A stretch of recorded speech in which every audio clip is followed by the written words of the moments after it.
أعوذ بالله من الشيطان الرجيم بسم الله الرحمن الرحيم الحمد لله على ما نعم وله الشكر على ما ألهم وهو الأول والآخر والظاهر والباطن وهو بكل شيء عليم والصلاة والسلام على حبيبك ونجيبك وصفيك من عبادك الذي أرسلته بالهدى ودين الحق ليظهره على الدين كله ولو كره المشركون أبي القاسم محمد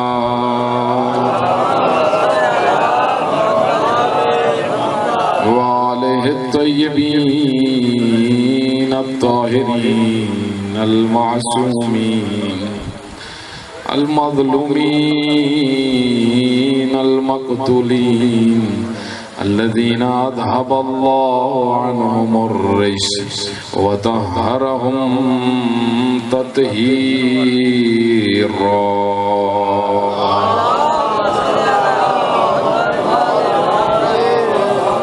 واللعنة الدائمة على أعدائهم أجمعين.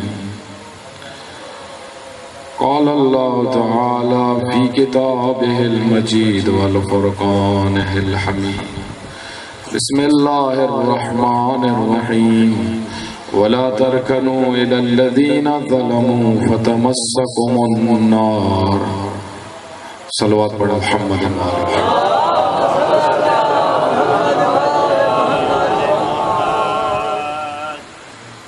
تمام مومنین اپنی عبادات کی قبولیت کے لیے بلند صلوات پڑھیں.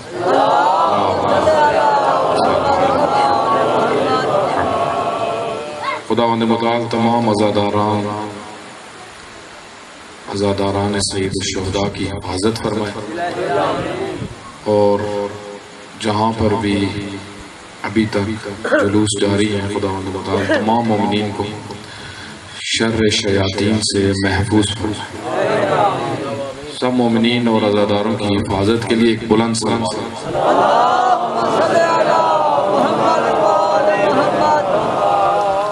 شام غریبہ ہے آپ کی خدمت میں کچھ بلکہ وہ ان سب حدود سے ہٹ کے ہوتے ہیں. جس طریقے سے انبیاء علیہ السلام انبیاء سب کے لیے.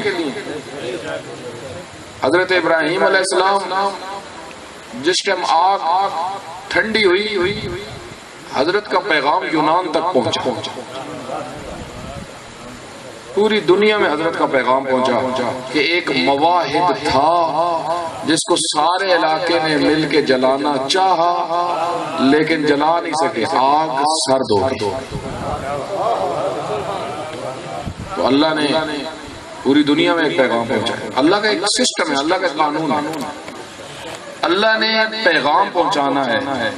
اللہ اپنی تدبیر کا ضروری ہے. دین کا بتانا پیغام دینا بھی ضروری ہے. اس کے لیے دین کا تحفظ بھی ضروری ہے. ہر مومن کی گردن پہ ہے یہ زمین. لیکن عموماً ایسا ہوتا ہے آپ دیکھیں اکثریت کیونکہ مومن نہیں ہوتی اکثر شکر کرنے والے نہیں ہیں, اکثر اللہ کے نہیں ہیں, اکثر اللہ کے حکام کے پابند نہیں ہیں. اسی وجہ سے آپ دیکھیں خواہشات یعنی ایک بڑی وجہ بنتی ہے دین میں تحریف کی. جب لوگوں کی خواہشات دین میں داخل ہوتی تو لازم بات ہے اب مسلمانوں نے بھی جب پیغمبر گرامی کی وفات ہوئی صلی اللہ علیہ وآلہ وسلم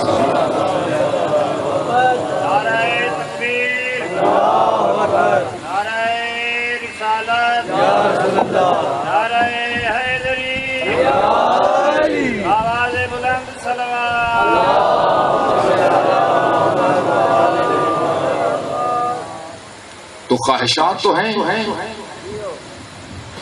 اور خطرناک ترین چیز ہے خواہش.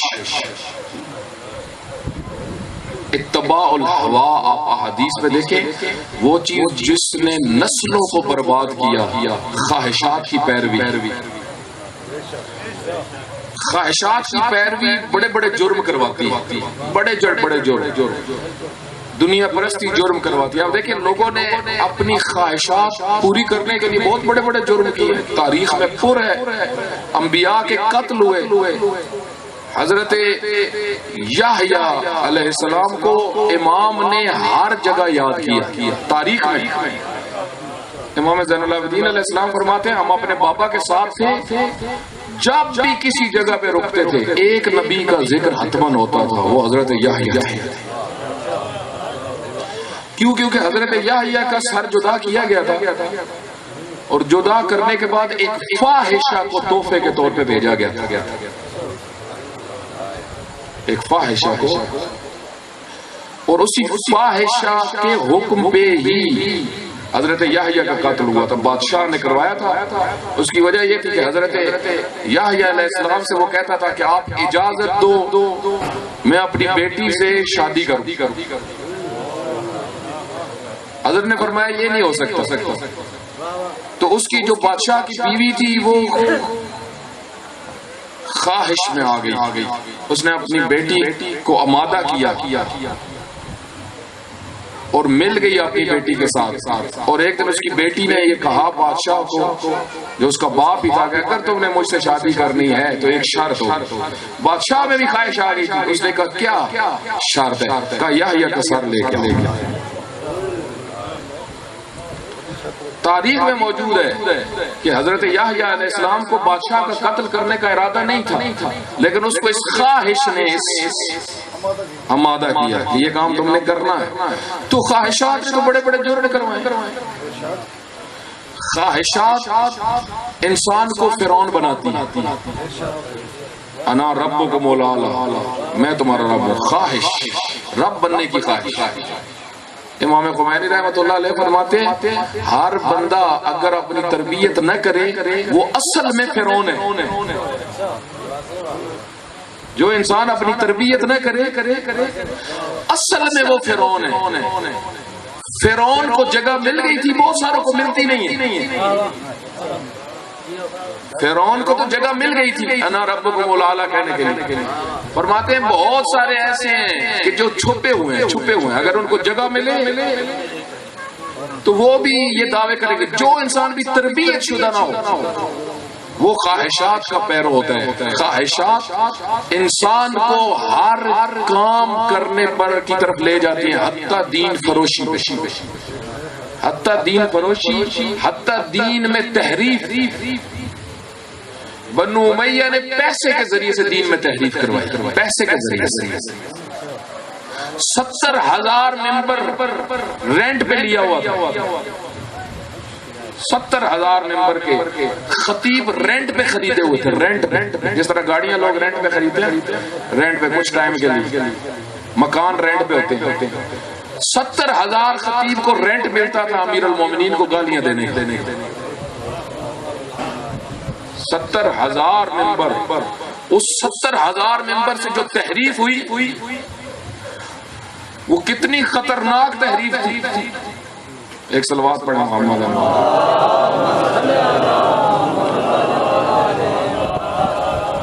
تحریف سے کیا ہوتا ہے؟ بعض اوقات تحریف ہوتی ہے معنی، صرف معنی بدلا جاتا ہے، لفظ نہیں بدلا جاتا، لیکن مفہوم بات کا بدل دیا جاتا ہے۔ اس کے بھی بہت سارے شواہد ہیں۔ مثلا فرض کریں، میں ایک مثال دیتا ہوں، من کن تو مولا، مولا کا اصلی معنی یہاں پہ حاکم ہے۔ مولا کا اصلی معنی یہاں پہ کیا ہے؟ حاکم ہے۔ اسی وجہ سے اہل سنت کے بڑے جید عالم مولانا حضرت مولانا طارق جمیل، بہت بڑی خدمات ہے اس بندے کی، انہوں نے یہ بات کی، انہوں نے کہا کہ مولا دوست کے معنی میں نہیں ہے، سردار کے معنی میں ہے۔ اور جو شیعہ کہتے ہیں علی مولا، یہ پیغمبر نے کہا تھا مولا۔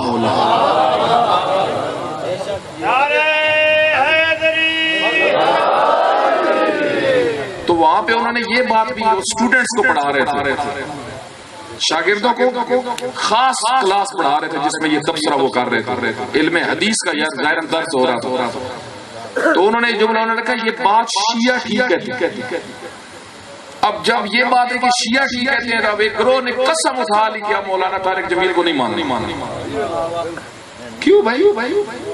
ٹھیک بات کو ہر مسلمان کا حق کیا مانے؟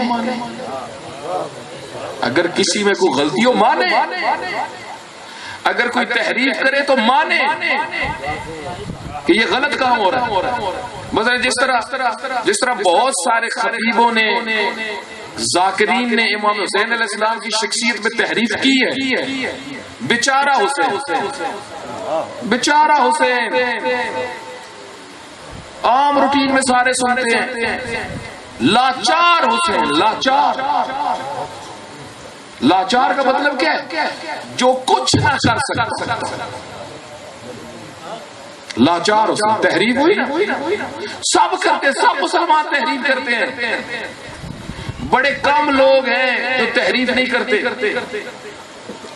ایک بڑی تعداد جب پیغمبر کی وفات ہوئی انہوں نے تحریف شروع کی، بنو امیہ اوج پہ لے گئے یہ کام، راوی بنائے جن کا نام ہے ہی نہیں تاریخ میں، ان کو صحابی بنایا۔ علامہ مرتضیٰ عسکری کی کتاب ہے جس کی تصدیق انہوں نے جب لکھی تھی، انہوں نے مصر بھیجی تھی، مصر علماء جو تھے اہل سنت ان کو بھیجی تھی، یہ پڑھو۔ عبداللہ ابن سبا پہ 1000 صفحے میں انہوں نے لکھی۔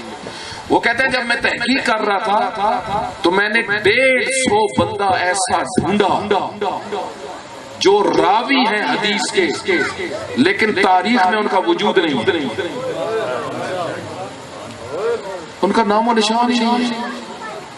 بنو امیہ نے 40 بندے بنائے، 40 شخصیات بنائے، ان کے ناموں سے حدیثیں جعل کی، اتنی احادیث جعل کی جن میں پیغمبر کی شخصیت کشی۔ آج تک جتنی احادیث کے دشمن حوالہ دیتے ہیں کہ دیکھو یہ ہے تمہارا پیغمبر، یہ سب احادیث بنو امیہ کی، یہ سب احادیث بنو امیہ نے پورا دین بنایا ہے، پورا دین۔ آپ دیکھیں بنو امیہ کا، ایک دن مدرسے میں بیٹھے ہوئے ایک عالم دین اہل سنت کے آپ، تو میرے ساتھ ایک اور بڑے عالم دین شخصیت بیٹھے ہوئے، تو اہل سنت کے عالم جو ہے تو انہوں نے گپ شپ بات چیت چل رہی تھی، تو کہتے ہیں کہ میں نے کبھی 10 محرم کا روزہ نہیں چھوڑا، میں نے کبھی 10 محرم کا روزہ نہیں چھوڑا۔ تو ہمارے استاد فرماتے ہیں بھائی 10 محرم کا روزہ آپ کیوں نہیں چھوڑتے؟ کہا روزہ ہے، ثواب ہے۔ کہا کس نے کہا ہے؟ پتہ ہے کس نے کہا ہے؟ فرمایا بنو امیہ نے کہا ہے 10 محرم کا روزہ رکھو۔ بنو امیہ نے کہا ہے 10 محرم برکت کا دن ہے۔ امام حسین علیہ السلام کو جب انہوں نے قتل کر دیا، انہوں نے سمجھا کہ حسین ابن علی یہاں پہ ختم ہو گئے، امام کی بات چلی، عزاداری پھیلی، انہوں نے سوچا اب عزاداری تو پھیل گئی ہے، اس کا منہ موڑو۔ دیکھیں پہلی پلاننگ کیا ہوتی ہے؟ اصلی چیز کو ختم کیا جائے۔ پہلی پلاننگ کیا ہوتی ہے؟ اصلی چیز کو کیا کیا جائے؟ ختم کیا جائے۔ جب سمجھ میں آ جائے کہ ختم نہیں کر سکتے، اب منہ موڑو، اب اس کا رخ موڑ دو، اس کو کسی اور طرف لے جاؤ۔ وہ دن جو غم اور اندوہ کا دن تھا، وہ غم جو حسین ابن علی کے غم منانے کا دن تھا، اس کو برعکس کر کے برکت والا دن بنایا۔ کہا اناج اکٹھا کرو، کبھی ختم نہیں ہوگا تمہارا اناج۔ اہل بیت نے جب یہ باتیں سنی فرمایا اناج اکٹھا نہ کرنا، کبھی پورا نہیں ہوگا، کبھی برکت نہیں پڑے گی، فاقہ کر لو، روزہ نہیں۔ حتیٰ مجھے یہاں تک ذہن آیا، میرے یاد گزار ہے، یہاں تک کہ حدیث کے اندر آیا ہے، معصومین فرماتے ہیں جو اس دن کو برکت والا کہے یا اس میں روزہ رکھے وہ ابن زیاد والا ہے۔ آپ انداز لگائیں وجہ بنو امیہ کا دین، بنو امیہ کا دین صرف فرقت والا دن کرنے کے لیے اہل بیت علیہ السلام اس کو سمجھ گئے کہ یہ بڑی خطرناک طرف جا رہے ہیں۔ اس سے پہلے بھی ایسا ہوا، بہت سارے کام ایسے ہوئے جو پیغمبر گرامی نے نہیں بتائے تھے لیکن مسلمانوں نے کیے، اہل بیت علیہ السلام نے بتایا۔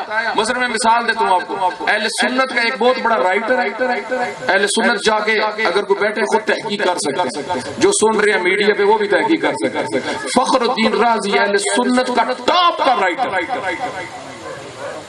ٹاپ کا رائٹر ہے فخر الدین رازی۔ تفسیر الکبیر اردو میں ترجمہ ہوئی ہے، میں اس عالم سے خود ملا ہوں جس نے اردو ترجمہ کیا ہے۔ اہل سنت کے بڑی شخصیتیں لاہور کے اندر ہوتے ہیں، اس جہاں پہ بسم اللہ کی بحث کی ہے فخر رازی نے، فخر رازی کہتے ہیں حضرت علی علیہ السلام امام الہدا، کہتا ہے اونچی بسم اللہ پڑھتے تھے نماز کے اندر، بنو امیہ نے مقابلے میں آہستہ کروائی، بالاخفاء کروائی، بالاخفاء کرتی، بالاخفاء کر دو یعنی آواز نہ آئے، اور پھر آہستہ آہستہ بابے کا ختم ہی کر، یعنی بنو امیہ نے دین جعل کیا ہے۔ مثلا میں اس کی آپ کو اور مثال دیتا ہوں، اصحاب کے اندر، اصحاب 10,000 کے نزدیک تعداد ہے اصحاب کی، 10,000۔ ابن حجر اسقلانی نے اپنے اہل سنت کا بڑا رائٹر ہے ابن حجر اسقلانی، اس نے اصحاب کے نام اکٹھے کیے، حتیٰ جو ماؤں کے شکموں میں تھے ان کے نام بھی لکھے پیغمبر کے زمانے میں، ملا کے 10,000 کے قریب ہوئے۔ لیکن جب پیغمبر گرامی نے حج کیا تھا تو 1,00,000 افراد موجود تھے، مطلب کہ 1,00,000 کے قریب اصحاب تھے۔ اب مجھے بتاؤ 1,00,000 اصحاب میں سے کس نے امیر المومنین پر سب کیا ہے؟ کسی نے بھی نہیں، کسی نے بھی نہیں، امیر سب گالی، کسی نے بھی امیر المومنین کو گالی نہیں دی، کیونکہ اصحاب کو امیر المومنین کی عظمت پتہ تھی۔ یہ جو آج کل بعض لوگوں کے پاس دین ہے یہ اصحاب کا دین بھی نہیں ہے، وہ کہتے ہیں ہم اصحاب والے، ہم اصحاب کا دین یہ نہیں ہے۔ ظاہراً زید تھے، زید بن ارقم تھے، جہاں تک مجھے آ رہا ہے، یاد آ رہا ہے، وہ دقت کریے گا بس میں نے چند باتیں کرنی ہے تحریف کے متعلق۔ دیکھیں کیسی تحریف ہے، بڑے صحابی چینل مرزا محمد علی انجینئر کئی دفعہ بیان کرتے رہتے ہیں تو میں بھی کبھی کبھی ان کو سنتا ہوں، اچھے وہ ان کے پاس حوالے بڑے ہوتے ہیں کتابوں، تو یہ انہوں نے بھی نقل کیا اور میری نظر سے بھی گزرا ہے۔ ایک بڑا جید صحابی یعنی بڑی شخصیت اصحاب میں سے، وہ شام میں رہا کرتے تھے، تو ایک دن کچھ شامی اکٹھے ہوئے، انہوں نے کہا بزرگوں ایک بات بتاؤ، رسول اللہ کے ساتھ رہے ہو؟ کہاں رہا، کہ کوئی بات سناؤ مصطفیٰ کی۔ کہا میں بوڑھا ہو گیا، مجھے کچھ زیادہ یاد نہیں ہے۔ کہا کچھ تو یاد ہوگا؟ کہا ہاں غدیر یاد ہے مجھے غدیر یاد ہے۔ کہا مجھے یاد ہے پیغمبر گرامی نے فرمایا تھا انی تارکم فیکم الثقلین کتاب اللہ و عطر، میں 2 گراں قدر چیزیں چھوڑ کے جا رہا ہوں، ایک قرآن اور عطر۔ تو فوراً شامی کہتے ہیں عطرت سے کیا مراد ہے؟ شامی فوراً کہتے ہیں عطرت سے کیا مراد ہے؟ تو وہ پیغمبر کے صحابی فرماتے ہیں خدا کی قسم جب پیغمبر بتا رہے تھے ہمیں پتا تھا اس سے مراد علی، فاطمہ، حسن اور حسین ہے۔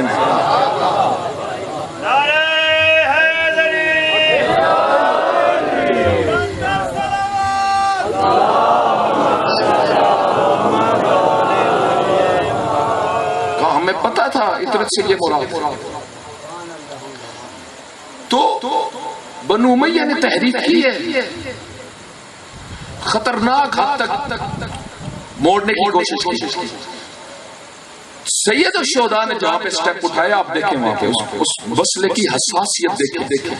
ایک حاکم مسلمانوں کا منحوس شراب خور نشئی کتوں سے کھیلنے والا شارب الخمر. سید الشہداء نے فرمایا شارب الخمر یلہو بالکلاب فاسق فاجر جتنے عیب تھے اس میں پائے جاتے ہیں. ایک دن ایک بڑے صحابی ایک بڑے عظیم صحابی حضرت عبداللہ ابن عباس مکہ سے حج کے گئے ہوئے تو واپس آ رہے تھے, ساتھ امام حسین علیہ السلام بھی. یزید بھی اس حج پہ تھا. رستے میں ایک جگہ پہ رک گئے. یزید کو پتا چلا کہ عبداللہ ابن عباس, بڑا نام تھا عبداللہ ابن عباس, کہ وہ بھی آ رہے ہیں اور ساتھ حسین ابن علی. اس نے کہا میں نے ملنا ہے. پھر کہتے ہیں اچھا عبداللہ ابن عباس کو رہنے دو. اس کے ذہن میں یہ تھا کہ عبداللہ ابن عباس کو شراب کی بو آتی ہے, وہ فوراً سمجھتا. لیکن حسین ابن علی کی تو اتنا تجربہ نہیں ہے تو نہیں سمجھ لگے. تو جو امام حسین اندر داخل ہوئے تاریخ میں کہتے ہیں اس نے پہلے شراب پی ہوئی تھی, پھر پورے اس خیمے میں خوشبو بہنگی ترین خوشبو پھینکوا دی. جو سید الشہداء اندر وارد ہوئے, سید الشہداء فرماتے ہیں او منحوس تو کیا پی رہا ہے؟ کہتا ہے حسین تجھے خوشبو آ گئی, بو آ گئی. کہاں مجھے بو آ گئی, تم شراب پی رہا ہے. کہتا ہے یہ شام کی خوراک ہے, یہ شام کی. شارب الخمر تھا, یہ شارب الخمر مسلمانوں کا حاکم بنا. جب مسلمانوں کا حاکم بنا ہر جائز ناجائز ہونا شروع ہوا. اب دیکھیں یہ کہاں پہ پہنچا, دقت کریے گا. یہاں تک پہنچا نہ کوئی وحی آئی ہے نہ کوئی خبر آئی ہے, یہ بنی ہاشم کا ڈھونگ ہے. سیدھا مصطفیٰ پیغمبر گرامی کی جڑیں کاٹ رہا تھا, جڑیں. ایک حاکم ظالم حاکم فاسق حاکم جڑوں پہ آ گیا. اب یہاں پہ حساسیت دیکھیں, یہاں پہ سید الشہداء بپرے ہوئے شیر کی طرف باہر آتا ہے. عمومی جو مسلمان تھے, عمومی مسلمان وہ اس حساسیت کو نہیں سمجھ رہے تھے. پہلے مسئلہ ہوتا تھا مسلمانوں میں اختلافات تھے, اصحاب میں تھے, مسلمانوں میں چھوٹے چھوٹے مسائل میں رہتے تھے, جس طرح شیعہ سنی میں سب میں ہیں رہتے تھے اختلافات. مسلمان پیغمبر کی وفات کے بعد مسلمانوں میں اختلافات شروع ہو گئے. اب سب میں سنیوں میں ہیں, شیعہ میں ہیں, پھر سنی آپس میں ہیں, شیعہ میں آپس میں. اہل سنت کے کئی گروہ ہیں, کئی فقہ ہیں, 4 تو فقہ ہیں, اور پیر مرید تو کوئی لاکھوں میں, اور ہر پیر جو ہے وہ الگ ایک سوچ رکھتا ہے. تو لازم بات ہے گروہ تو وہ ہوتے ہیں, اختلافات تو شروع سے ہیں مسلمانوں میں اور نہ ختم ہونے. اختلاف ختم نہیں ہو سکتے. اتحاد کا مطلب یہ نہیں ہے کہ سنی شیعہ ہو جائے, شیعہ سنی ہو جائے, بریلوی دیوبندی ہو جائے. یہ مطلب نہیں ہے اتحاد کا. اتحاد کا یہ مطلب ہے اپنے اپنے اصولوں پر رہو, اور جن چیزوں میں آپس میں ٹکراؤ ہے ان کو زیادہ اچھالو.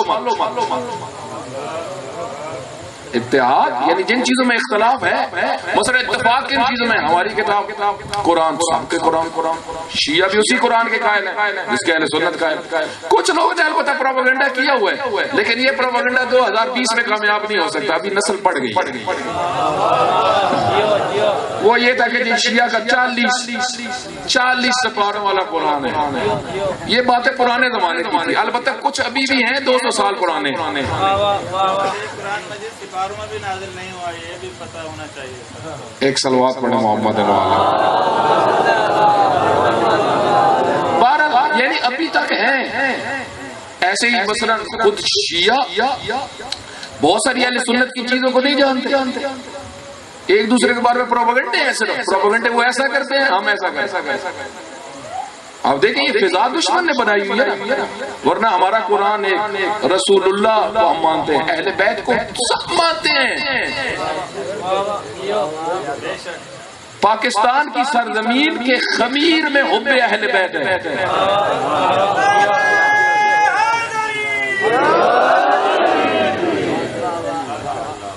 پاکستان کی سرزمین کی خمیر میں حب اہل بیت ہے. کچھ لوگوں نے اتنی محنت کی ہے اس خمیر کو بدلا ہے. کچھ لوگوں نے محنت کی ہے اور جن کو محنت ان کے مقابلے میں کرنی چاہیے تھی کہ خمیر چینج نہ ہو، انہوں نے نہیں کی. انہوں نے وہ محنت نہیں کی، ورنہ اصل میں سب حب اہل بیت، سب حب اہل بیت. اختلاف نماز پڑھتے ہیں سب، کچھ کھول کے پڑھتے ہیں کچھ باندھ کے پڑھتے ہیں. امام مالک کے جو ماننے والے ہیں وہ بھی تو ہاتھ کھول کے نہیں پڑھتے. تو نماز پڑھتے، روزہ رکھتے ہیں، فرق 5-10 منٹ، لیکن روزہ تو سب رکھتے ہیں نا. حج سب کرتے ہیں، کچھ اعمال کا فرق ہے تھوڑا سا. تو کتنی چیزیں مشترک ہیں، 90 سے زیادہ فیصد چیزیں مشترک ہیں. اب 90% چیزوں کو چھوڑ دے بندہ اور 10% کو لے لے. اس میں بھی آپ دیکھیں اہل سنت خلافت کے قائل، شیعہ امامت کے قائل. یہ دو نظریے شروع سے چلتے آ رہے ہیں. شیعہ علماء نے توہین 18 جلدوں میں کتابیں لکھی. شیعہ علماء، اہل سنت نے بھی جواب لکھا. مجھے بتائیں علماء توہین کرتے تھے؟ سنی شیعہ علماء مدرسوں میں اکٹھے پڑھتے رہے. یہ پاکستان میں اکٹھے نہیں ہوتے. ایران میں میرے کلاس فیلو اہل سنت تھے. ہمارے کمرے میں وہ ہاتھ کھول کے، انڈونیشیا سے ہمارے دوست، ملائیشیا کے ہمارے دوست ہاتھ باندھ کے نماز ہمارے کمروں میں پڑھتے تھے، تو پتہ ہی نہیں چلتا. میں عراق گیا، عراق اس سال تقریباً سال ہونے والا، تو میرا بھائی بھی میرے ساتھ. ہم عراق گئے، ایران آئے، عراق میں نجف میں نماز پڑھی. ایک دن ہم حرم میں ایک ہوٹل میں بیٹھے ہوئے تھے، تو ایک قافلہ آیا انڈیا سے، کسی صوبے سے، 200 کے قریب لوگ تھے، سب اہل سنت. سب نے ادھر ہاتھ باندھ کے نماز پڑھی. پھر حرم میں سب نے ہاتھ باندھ کے پڑھی، ہم نے ساتھ ہاتھ کھول کے پڑھی. جس طرح مکہ میں سارے ہاتھ باندھ کر کے پڑھتے ہیں، کھول کے پڑھتے ہیں، مل کے سارے نماز پڑھتے ہیں. جس نے ہاتھ کھول کے پڑھنی ہے کھول کے پڑھے، جس نے بند کر کے پڑھنی ہے بند کر کے پڑھے. تو ادھر باندھ کے پڑھے. ادھر ہم جب عراق میں تھے تو یہ ہم نے چیزیں دیکھی، کوئی اس طرح نہیں دیکھتی. ایران میں آپ چلے جائیں، اہل سنت کے بہت سارے علاقے، اہل سنت تہران میں بھی آتے ہیں، ہم کئی دفعہ اکٹھے ہوتے تھے، کوئی اس طرح نہیں دیکھتے. پاکستان ہم آئے، ایئرپورٹ پہ اترے، موٹر وے پہ پہنچے. جب نماز کے لیے ہم دونوں اندر گئے تو کچھ کھڑے ہوئے تھے. جب ہم نے ہاتھ کھولے تو انہوں نے ہمیں ایسے دیکھا کہ کوئی آسمانی مخلوق آئی ہوئی ہے. تو بھائی مجھے کہتا ہے یار پاکستان آ ہی گئے. حالت دیکھو. آپ اندازہ لگے کتنا عظیم ملک ہے ہمارا. وہ ملک جو لا الہ الا اللہ پہ بنا، وہاں پہ مسلمان اگر ایک دوسرے سے محبت نہ کریں. ایک شاعر کہتا ہے جن کے 100 خدا ہیں وہ تو ایک پلیٹ فارم پہ کھڑے ہیں، جن کا ایک خدا ہے ان کے کئی پلیٹ فارم. اب اندازہ لگے دشمن سب ایک پلیٹ فارم پہ. تو یہ دیکھیں شیعہ سنی علماء آپس میں بحثیں کرتے رہے کہ آپ کے یہاں یہ گڑبڑ ہے، وہ کہتے تھے یہ گڑبڑ. آپس میں تبصرے ہوئے. تاریخ پر ہے. میر حامد رحمت اللہ علیہ جو انڈیا میں تھے، لکھنوی عالم دین، 20 جلدوں میں انہوں نے ابقات الانوار لکھی، 20 جلدوں میں، جس میں حدیث ثقلین کے اوپر 1000 صفحے میں بحث، حدیث غدیر پہ 1000 صفحے میں بحث. کہیں پہ گالی ڈھونڈ دے، کہیں پہ دوسروں کو کافر بنانا ڈھونڈ دے. کہیں پہ پوری کتابیں پڑھے، 20 جلدوں میں کہیں پہ دیکھیں کسی کو کافر ثابت کیا جا رہا. یہ جو پاکستان میں آپ کو نظر آ رہے ہیں کہ جو فتنے پھیلا رہے ہیں اور ملک کو آگ لگانا چاہتے ہیں، بھائی یہ عالم نہیں ہے، یہ علماء نہیں ہے. مانو اس بات کو.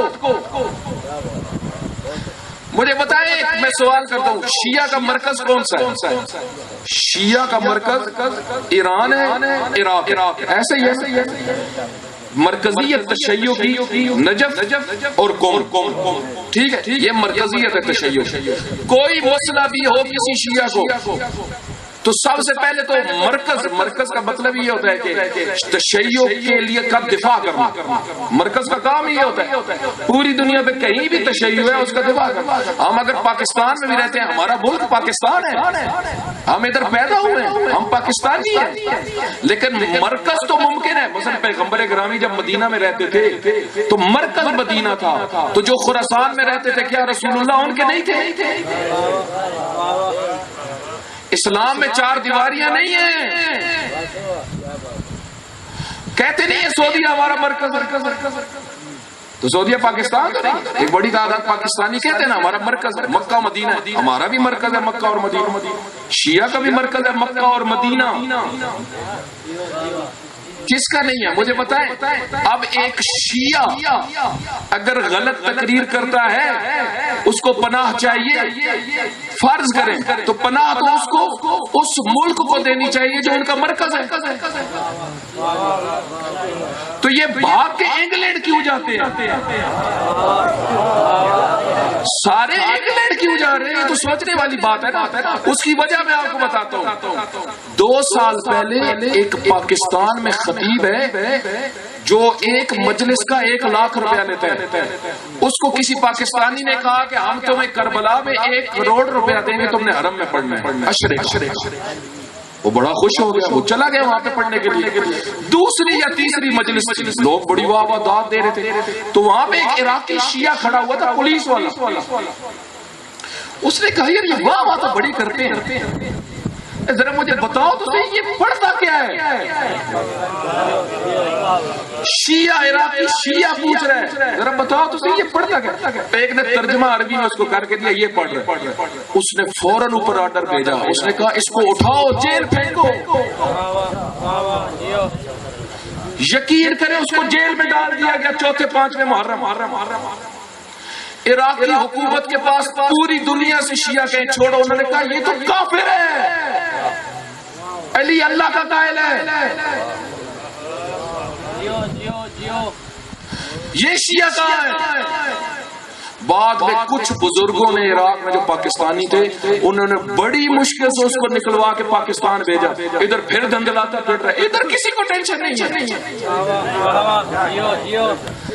ادھر کسی کو نہیں ہے. مجھے یاد ہے ایک ٹولہ تھا پاکستان میں جو کراچی سے جاتا تھا شام, ادھر ساری بدعتیں انجام دیتے تھے, ساری بدعتیں ادھر انجام دیتے تھے. عزاداری کے نام پہ بدعتیں. عزاداری تشیع کے اندر جو ہے اور جو اہل سنت کو بھی کرنی چاہیے. عزاداری رونے کو بھی کہتے ہیں, ماتم کو بھی کہتے ہیں. جو روتا بھی ہے عزادار ہے, جو روئے بھی وہ بھی ایک عزادار ہے. سب کو کرنی چاہیے عزاداری سید الشہداء. کیوں؟ کیونکہ دین کی حفاظت عزاداری سے ہے. یہ پیغام ہے ظالم کے خلاف, یہ رسم نہیں ہے. یہ بہت ساروں کو پتہ نہیں ہے, وہ رسم بنائے ہوئے ہیں. یہ رزم ہے باطل کے خلاف, فائٹ ہے. وقت کے یزیدوں کے مقابلے میں آنا. عزادار یہ پیغام دے رہا ہوتا ہے کہ جو بھی ظالم ہوگا وہ کل بھی برا تھا, آج بھی برا, کل بھی اس پہ لعنت تھی, آج بھی اس کی لعنت. اسرائیل, اگر میرے آج بھی تقریر میں بیان کیا انشاءاللہ اسرائیل کے متعلق میں تھوڑا سا اشارہ کروں گا, تو آپ اندازہ وہ اب ٹولہ گیا. میں بھی شام میں 1 سال تقریباً 10 سال پہلے کی بات, میں نے ان کو اپنی آنکھوں سے دیکھا. عجیب بدعتیں وہ کرتے تھے دین میں, اپنے پاس سے چیزیں نکالنے. کیا قبروں کو سجدے کی اہل بیت نے اجازت دی ہے؟ نہیں. تو ان کو ہم نے دیکھا. اب شام میں حالات خراب ہو گئے, داعش مسائل بنے. اب یہ ٹولہ چیلم پہ جاتا تھا. 1 سال انہوں نے سوچا کم جاتے, کم میں وہ سب کم میں یہ آئے کم میں. تو کچھ مولانا بھی تھے بیچ میں ملے ہوئے ان کے ساتھ, کیونکہ رینٹل ہر طرف ہوتے ہیں. رینٹل ہر گروپ میں ہوتے ہیں جن کو تھوڑی سی خوراک ڈالی اپنے کام شروع کر دیتے. تو انہوں نے ایرانیوں کے ساتھ بات کی کہ حرم میں آنا چاہتے ہیں, یہ کچھ انہوں نے عبادات کرنی ہے, عبادات. تو ایرانیوں نے ایک دن تو دیکھا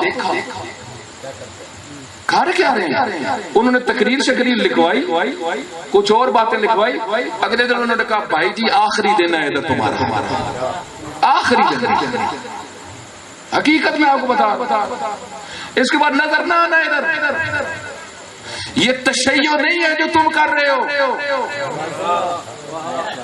شیعہ بدعتیں ایجاد کرنے والا نہیں ہوتا، بے ادب نہیں ہوتا۔ آپ اندازہ لگائیں حقیقی نظریاتی تشیع جس کے پاس مکتب وہ اور ہے، یہ کیسے ممکن ہے؟ امیر المومنین دنیا کو توحید سکھائیں اور ایک ممبر پہ آ کے شرک بکے، اللہ کی توہین کرے۔ ان دونوں کا تعلق نہیں ہے آپس میں میرے بھائی۔ تشیع الگ ہے، تشیع پاک ہے، تشیع بہت عظیم مکتب ہے، عظیم مکتب ہے جس کے اندر توحید صحیفہ سجادیہ پڑھے۔ اس وجہ سے ابھی تک ایک بڑی تعداد میں مسلمان کلپس چڑھاتے ہیں، یہ کلپ چڑھے ہوتے ہیں، دیکھو جی یہ شیعہ یہ کر رہے ہیں۔ نہ بھائی، شیعہ پیروکار کو کہتے ہیں، پیروکار کو۔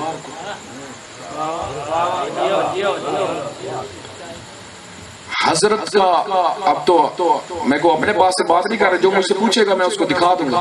امام حسین علیہ السلام جب تنہا بچ گئے، حضرت نے فرمایا سنیے گا، فرمایا او بنو امیہ کے شیعوں، جو سامنے آئے ہوئے تھے۔ شیعہ کس کو کہتے ہیں؟ جو جس کی مانے، شیعہ پیروکار کو کہتے ہیں۔ قرآن میں آیا ہے موسیٰ کے شیعہ نے موسیٰ کو بلایا، موسیٰ میری مدد کر۔ موسیٰ کا شیعہ کون تھا؟ جو موسیٰ کی مانتا تھا۔ دونوں کی لڑائی ہو رہی تھی، موسیٰ حضرت موسیٰ کے شیعہ نے کہا موسیٰ مجھے بچاؤ، بندہ ٹکر گیا۔ حضرت موسیٰ پاس گئے، جو مخالف تھا اس کو مکہ مارا، ادھر ہی بندہ مر گیا۔ قرآن میں واقع ہے۔ تو کس نے بلایا تھا؟ شیعہ۔ قرآن میں لفظ ہے وقالا میں شیعہ تھے، جو شیعہ تھا اس نے بلایا۔ تو شیعہ قرآن کریم کے اندر جو لفظ استعمال ہوا ہے، یعنی جو جس کی مانے۔ شیعہ علی کون ہوتا ہے؟ جو علی کی مانے، جو امیر المومنین علی ابن ابی طالب علیہ السلام کی مانے، وہ شیعہ ہے۔ جو اپنی منائے، ایک عالم کا اچھا جملہ ہے، وہ کہتے ہیں نصیری میں اور شیعہ میں فرق یہ ہے، نصیری علی سے آگے ہے، شیعہ علی کے پیچھے۔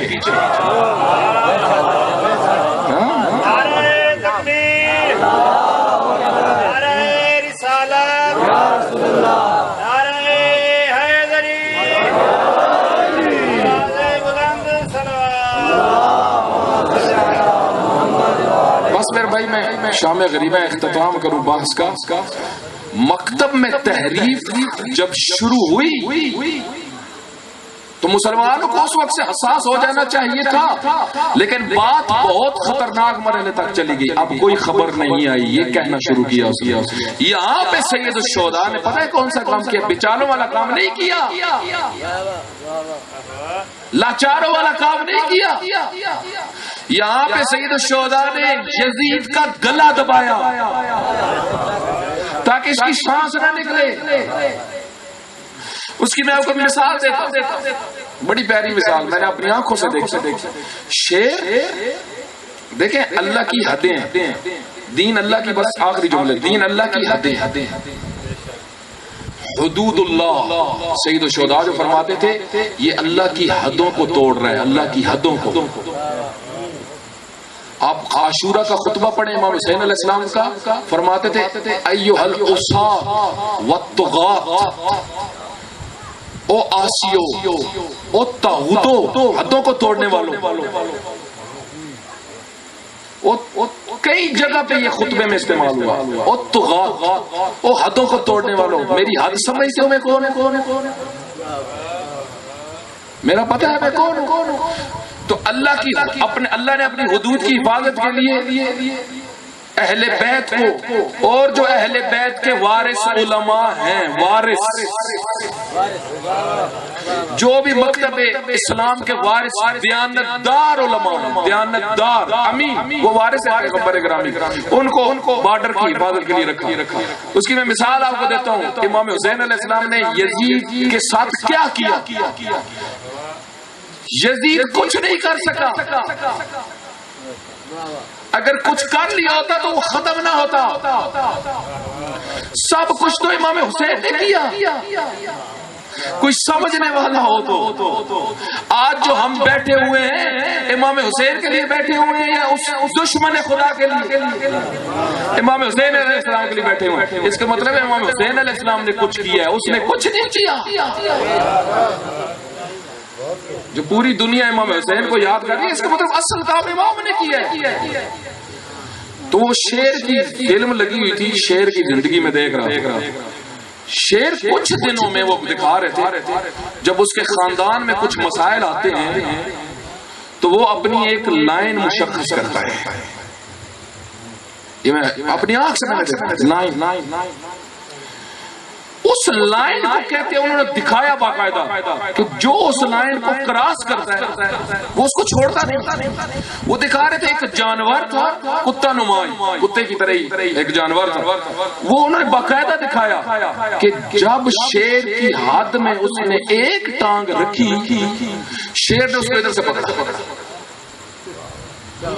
اور انہوں نے دکھایا جس ٹائم اس کتے کی سانسیں نکل گئی اس وقت شیر نے چھوڑا۔ جو بھی اللہ کی حدوں کو توڑے گا، اللہ نے کچھ شیر رکھے ہوئے ہیں۔ حسین ابن علی شیر ہیں، شیر، اس کتے کی گردن سے پکڑا۔ کیوں؟ جو دین کے خلاف، دیکھیں بعض ہوتے ہیں دین کے مذاق اڑانے والے۔ جس ٹائم عمر ابن عبدود دقت کریے، جس ٹائم عمر ابن عبدود نے کہا نا محمد تو بڑی جنت جہنم تقسیم کرتا ہے، توہین کی، بڑی جنت اور جہنم تقسیم کرتا ہے، بھیج کسی کو میں جنت میں بھیجوں اور بھیج کسی ایسے کو جو مجھے جہنم میں بھیجے۔ مذاق اڑایا۔ حضرت نے فرمایا کون ہے جو اس کتے کا منہ بند کرے گا؟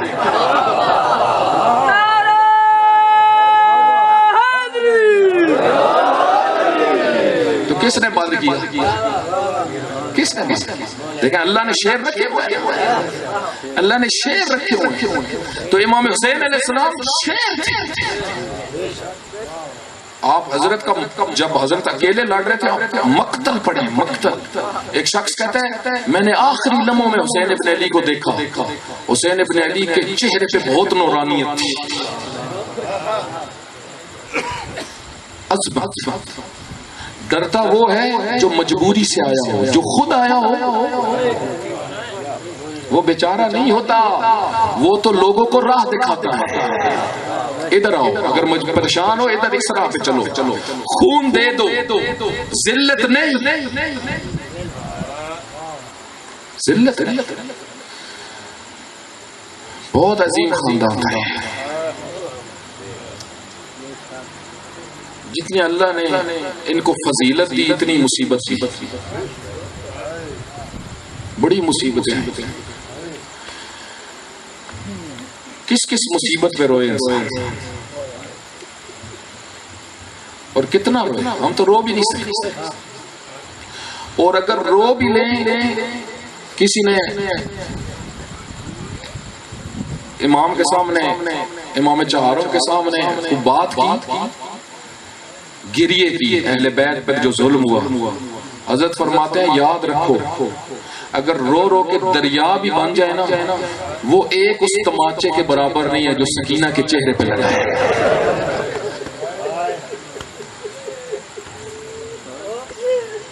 جو رسول اللہ کی بیٹیوں کے ساتھ ہوا، عربوں کا دستور تھا، عرب خواتین پہ حملہ نہیں کرتے تھے۔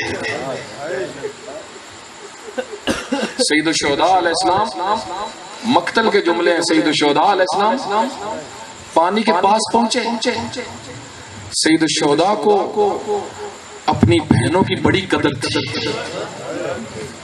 کیونکہ پتا تھا یہ کون ہے. پانی کے پاس جب پہنچے اپنی سواری کو کہا پہلے تم پیو. مقتل کے جملے. سواری نے کہا آپ پیو. مقتل کے معتبر جملے پڑھ. سواری نے گردن ہلائی. معمولی نہیں تھے اہل بیت کی سواریاں. جس وقت امام زین العابدین کی شہادت ہوئی امام کی اونٹنی تھی. اونٹنی وہ روز قبر پہ چلی جایا کرتی تھی. میں حقیقت آپ کو بتا رہا ہوں. امام باقر نے کہا اس کو فلاں جگہ پہ لے جاؤ. پھر اونٹنی بھاگ کے قبر پہ چلی گئی. امام باقر نے فرمایا یہ رکنے والی نہیں ہے, یہ حسین زین العابدین کے بغیر نہیں رہ سکتی. نہیں رہ سکتے. کہتے اسی امام کی قبر پہ یہ اونٹنی چلی. مر گئی یہ اونٹنی. یہی حالت تھی ایک سواری کی. بڑی باوفا سواری تھی امام حسین علیہ السلام کی. حضرت نے پانی اٹھا کے فرمایا تو پی پہلے. کہا نہیں. کہتے ہیں حضرت پانی سامنے تھا حضرت کے. 2000 افراد کو قتل کر چکے تھے. جنگ ہو کافی حصہ جنگ کا ہو چکا. حضرت نے جو حملے کیے لوگوں کو امیر المومنین کے بیٹا ابن سعد نے کہا اس کی طرف ایک طرف سے حملہ نہ کرو, ایک طرف کو یہ کچھ نہیں سمجھتا, ہر طرف سے حملے کرو. یہ علی کا بیٹا ہے. علی وہ تھا جو پورے عرب کے مقابلے میں آ جاتا تھا کہ یہ اس کا بیٹا ہے, یہ اس طرح نہیں تم سے گرے گا. کہتے ہیں حضرت کے ہاتھ میں جو پانی تھا نا, ایک ملعون پیچھے سے کہتا ہے حسین تو پانی کے پاس بیٹھا ہے, خیموں پہ حملہ ہو گیا. امام نے پانی چھوڑ دیا. فوراً خیموں کا لفظ آتا تھا تڑپ جاتے تھے. کہتے تھے جب آخری وقت آیا سید الشہداء کا, آخری وقت جب تھا جب سب مار رہے تھے سید الشہداء کو. سید الشہداء باس سر زمین کی طرف لے جاتے تھے. جب سر زمین کی طرف لے کے جاتے تھے نا تو ہر کوئی پوچھتا تھا شمر سے کہ حسین زندہ ہے یا دنیا سے چلا گیا. کیسے پتا؟ کیونکہ ان ملونوں کی کوشش تھی کہ ہم سر جدا کریں. شمر کہتا تھا میں تمہیں بتاتا ہوں. اس ملعون کو پتا تھا حسین زندہ ہے یا دنیا سے چلا گیا. کیسے؟ شمر کہتا تھا حسین کے سامنے خیمے کا نام لو. اگر حسین ابن علی میں ایک سانس بھی ہوئی نا یہ اٹھ پڑے گا. یہی ہوا. جو خیموں کا نام آیا امام اٹھ کے کھڑے ہو گئے. امام فرماتے ہیں او خبیثو, اگر دین نہیں ہے, اگر آخرت پر ایمان نہیں ہے تو خواتین پہ حملہ نہ کرو. آزاد مرد بنو. دین نہیں بھی تو آزاد مردوں کا کام نہیں ہوتا خواتین پہ حملہ کرنا. میں تمہارا دشمن ہوں, میرے ساتھ لڑو, ان بیویوں پہ حملہ نہ کرو. لیکن عزیزو وہ وقت بھی آیا جلس علی صدرہ, شمر حسین بن علی کے سینے پہ سوار ہوا. جلس علی صدرہ فضاحک. آخری جملے مقتل کے یہ لکھے ہیں. امام حسین علیہ السلام مسکرا کے کہتے ہیں تو مجھے جانتا ہے میں کون ہوں؟ مجھے جانتا ہے میں کون ہوں؟ تو کس کو قتل کرنے لگا؟ بالآخر وہ ظلم ہوا زمین کے اوپر, آسمانوں کے رنگ بدلے. مسلمان سمجھ گئے کہ ہم نے بڑا ظلم کر دیا. کہتے ہیں کہ تھوڑی ہی دیر گزرنی تھی, شام غریبہ جب شروع ہوئی بیویوں کے خیموں پہ حملے شروع ہوئے. مجھے بتائیں جن کو بچانے والا کوئی نہ ہو, کوئی بچانے والا نہیں.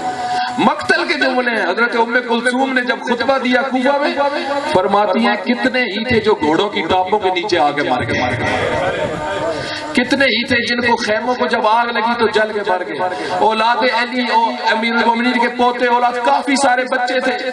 بچے تڑپتے رہے, مرتے رہے. ایک بیوی ہے وہ کہتی ہے میں بھاگی خیمے سے. فاطمہ صغرا بھاگی خیموں کے اندر حملے ہوئے, آگ لگائی خیموں کو, بیویاں بھاگی صحراؤں میں. فاطمہ صغرا کہتی ہے میں بھاگی, ایک گھوڑے سوار میرے پیچھے پیچھے آ رہا تھا, میں آگے آگے بھاگ رہی تھی. کہا اس نے میرے سر پہ نیزہ مارا.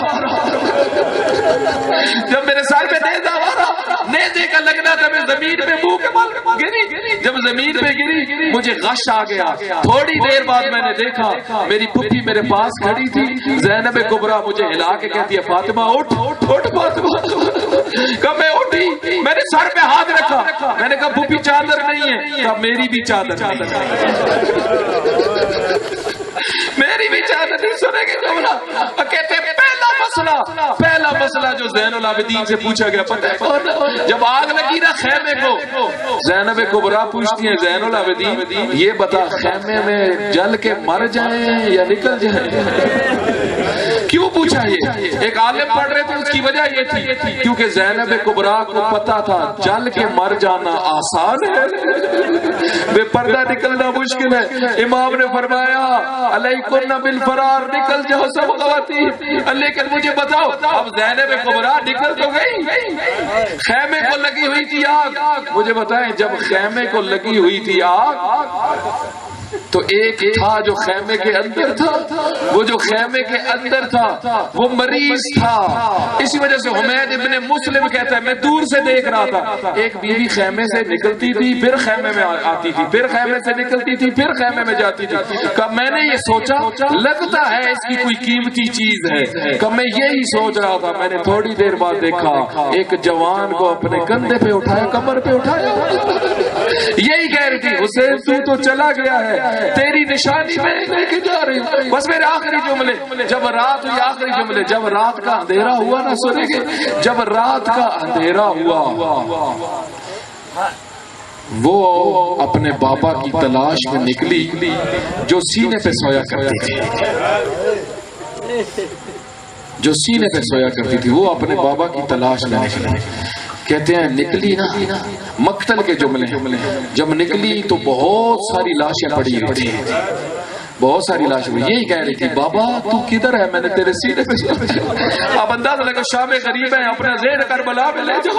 ایک 4 سال کی بچی اکیلی صحرا میں پھر رہی ہے، بابا تو کدھر اترا ہے، بابا تو کدھر گرا ہے.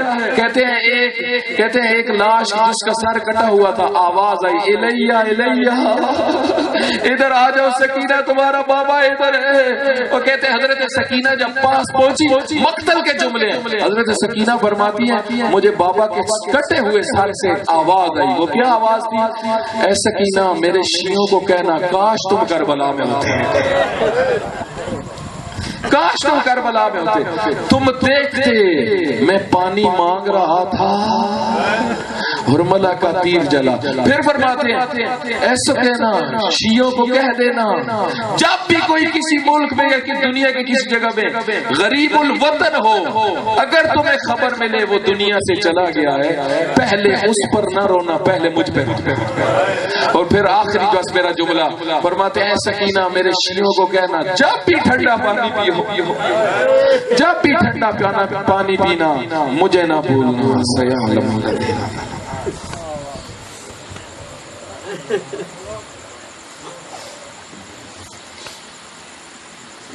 اے خدا ہم سب کے گناہ معاف، ہمارے والدین کے گناہ معاف.